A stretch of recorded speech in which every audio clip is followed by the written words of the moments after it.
The 2022 elections is months away, but on social media, conversations are heating up. As Filipinos make a case for their preferred candidates, there is the recurring question: should you vote with conscience or pick the lesser evil?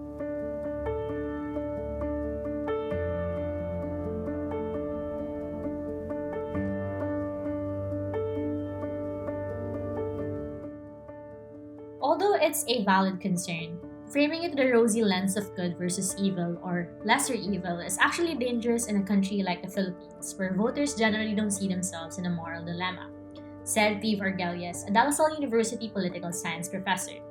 For majority of Filipinos, especially the lower income, this question is not even a starting point, as their choice could very well determine whether their life will be harder in the next 3 years or so.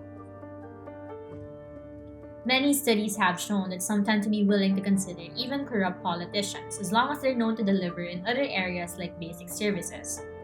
So, if we regard the electoral process as a sort of litmus test, a reflection of our morality as human beings, does that automatically mean that voting for the corrupt makes these people corrupt or evil as well? Argalia said this characterization of voters is something we want to avoid because our electoral environment is not built for this. In a democracy like the Philippines, conceptions of what is morally good and bad are not something that's very strict and is always in contemplation. When something is a moral struggle, it's a zero-sum game. Either you fight with the good or you fight with the evil.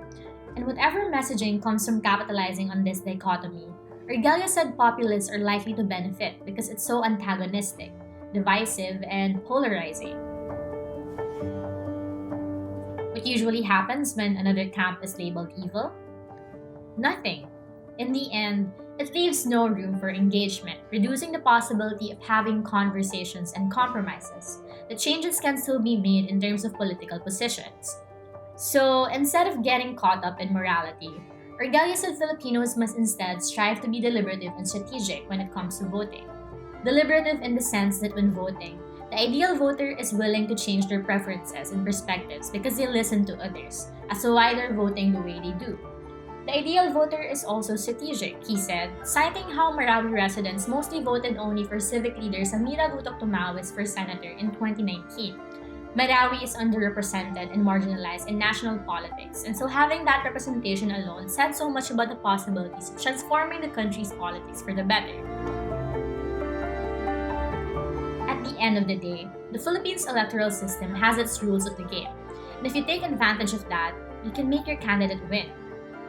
Argalia said what's important is when we vote, we consider not only our desires, our idea of good, but also what our neighbors think, what other people think.